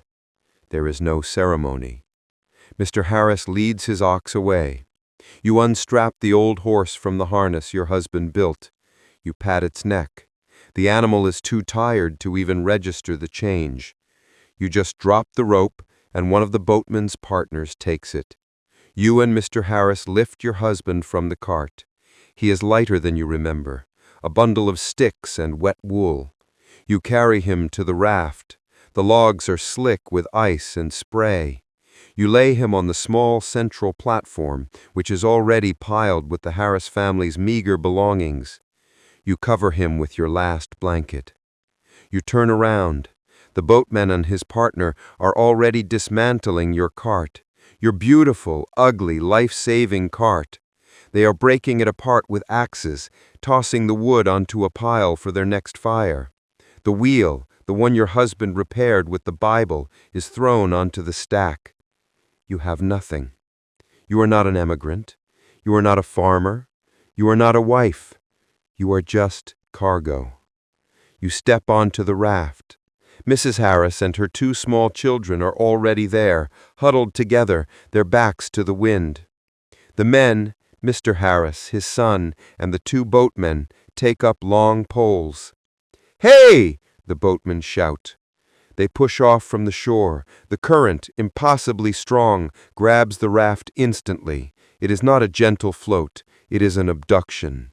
The raft swings, lurches, and is pulled into the main channel at a terrifying speed. You fall to your knees beside your husband. The rocky shore, the shanty town, the last remnants of your old life disappear behind a curtain of icy spray. You are on the Columbia. The wind is so loud you cannot hear yourself think. The water is gray, and it is angry.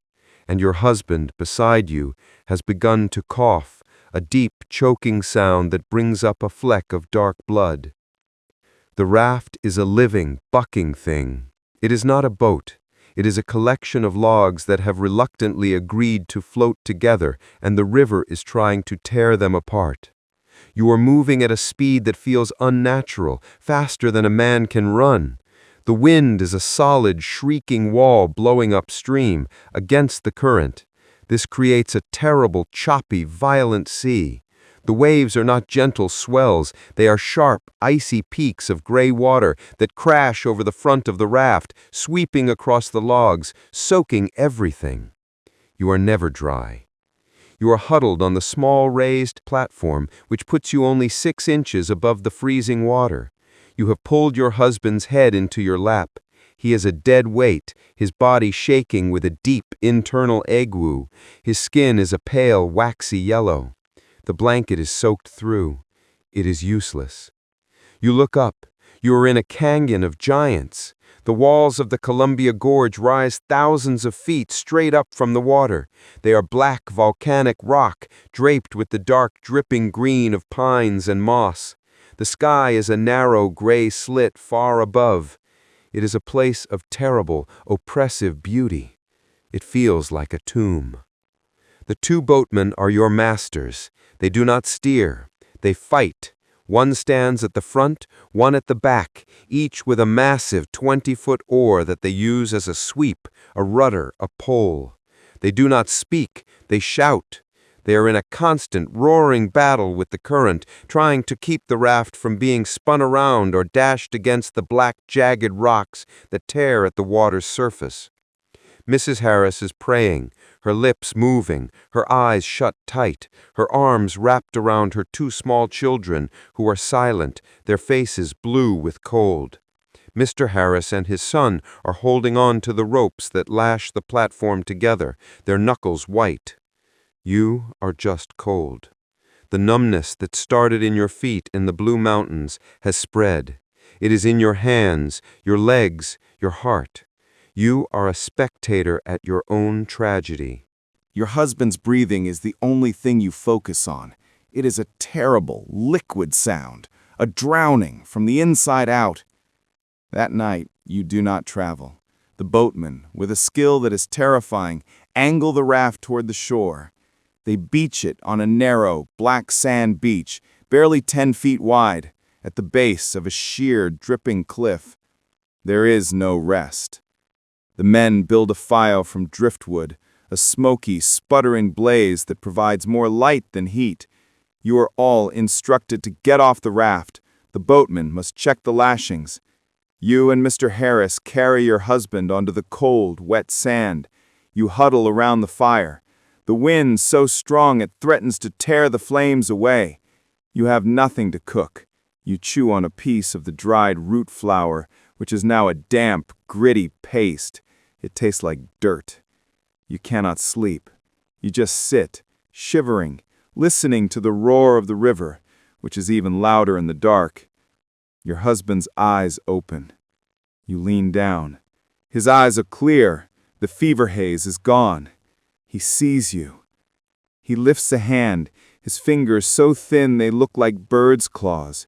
He touches your face, his hand rough, cold.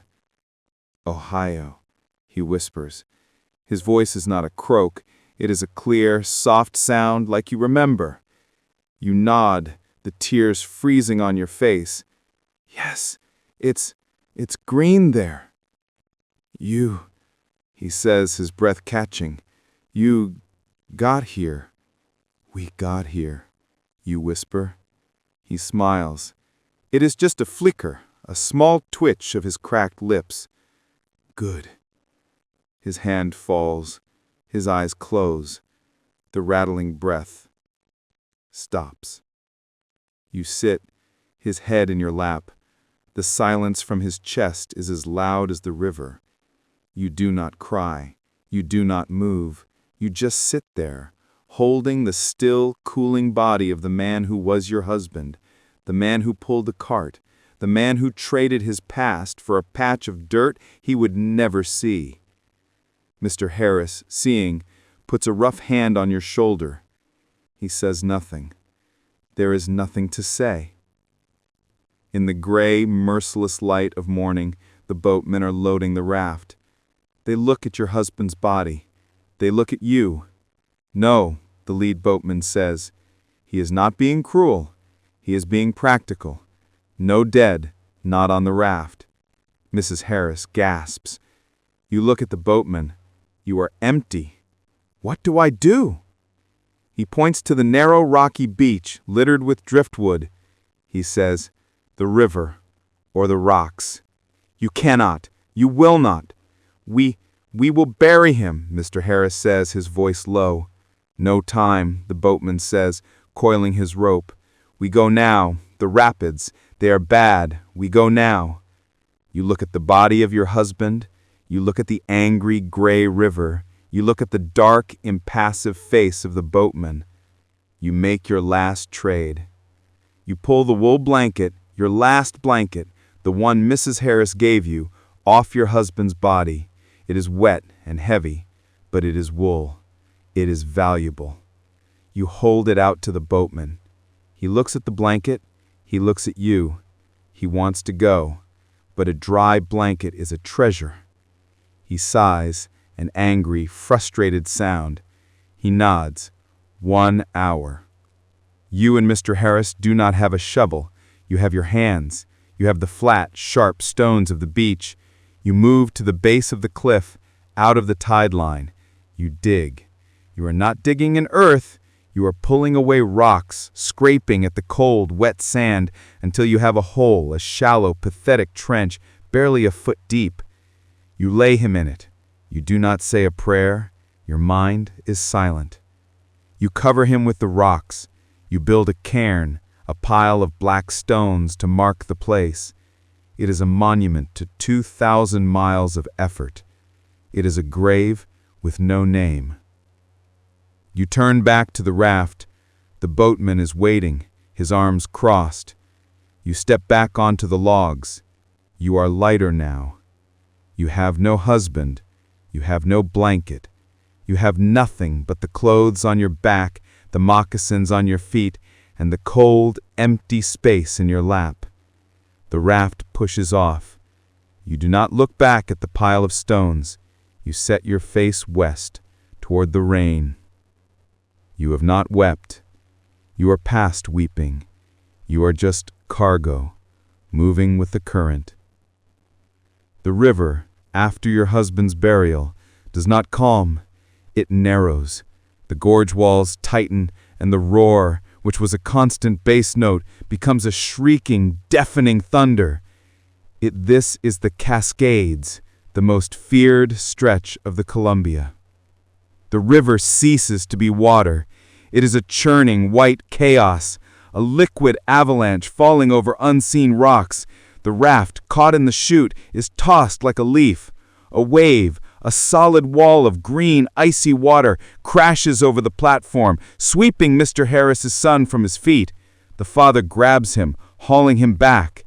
The raft strikes a rock with a sound like a cannon shot. A log splinters. To the shore! The boatman screams, his voice tearing in the wind. To the shore! They fight, pulling with a desperate, frantic energy, and the raft grinds onto a narrow, rocky beach. Get off, the boatman commands. We cannot pass. The rapids are impassable. The raft must be taken apart, log by log. Everything must be carried by hand over a mile-long, treacherous, slippery path around the rapids. It is the portage. It is the final walk. Mr. Harris and his son shoulder their meager packs. Mrs. Harris carries her child. You have nothing to carry. You just walk. You follow them. The path is a slick, muddy track over black rocks, climbing straight up the canyon wall. Rain has begun to fall. Not the dust of the prairie, not the snow of the mountains. This is a Pacific rain, a cold, heavy, relentless drenching that soaks you to the bone in minutes. You slip, your fur-lined moccasins, a gift from another life, filling with mud. You fall. You get up. You keep walking. It takes the entire day. At the other end, the boatmen, who have somehow navigated the broken raft parts through the chaos, reassemble it. You are soaked, freezing, and numb. You get back on, but the river is different. Past the rapids, it transforms. It becomes wide, slow, and deep. The gorge walls fall away, opening to a gray, heavy sky. The wind is still there, but it smells different. It is not the smell of dust or pine or infection. It is the smell of salt, the smell of the ocean. 2 days later, you see it. It is not a mirage. Through the driving rain, you see a wooden wall, a flag, a collection of solid, square buildings with chimneys puffing smoke. It is not a desperate, dusty outpost like Fort Laramie. It is a settlement, a place of order. You see a ship, a real ship with tall masts anchored in the river. You hear a bell tolling. You see men walking, not running, not fighting, just walking. It is Fort Vancouver. The boatman poles the raft to a muddy, sloping bank. He ties the rope to a post. He does not say a word. He just holds his hand out to Mr. Harris, who gives him the last of his payment. The journey is over. Mr. Harris turns to you. His face is a ruin of exhaustion and windburn, but he is alive. His family is alive. We are here, he says, his voice thick. You step off the raft. Your feet in their ruined moccasins sink into the mud of the Oregon country. You stand straight. Your legs tremble. For 8 months, your body has been in motion, pushing, pulling, walking, climbing. Now the stillness is a shock. You are not running from the winter. You are not starving. Your husband is not coughing in your arms. There is no yoke on your shoulders, no whip in your hand, no burden on your back. You are completely, terrifyingly alone. The Harris family is preparing to head south into the Willamette Valley. Mr. Harris hesitates, then looks at you. Ma'am, will you come with us? There's land. You have nowhere else to go. You nod. You follow them. When you finally arrive in the promised land, the green valley of the posters, you see the final cruel joke. It is not a green, gentle field waiting for a plow. It is a forest, a dark, dripping, ancient forest of giants. Trees so vast, 10 men holding hands could not circle one. The rain is a constant gray sheet, falling for weeks on end. The green from the poster, you realize, is the green of this moss, this mildew, this suffocating, endless damp. The struggle is not over. It has just changed its form. You sit on the stump of a freshly cut pine, the rain running in cold rivulets down your face and neck. You think of the poster you saw in St. Louis, with its smiling sun and its easy rolling fields. You have left your child on the prairie. You have left your husband in a pile of rocks on a riverbank. You have traded your home, your past, your body, and your soul for this. You survived. That is your reward. And that is your punishment. 2,000 miles, and you are finally here. You have arrived.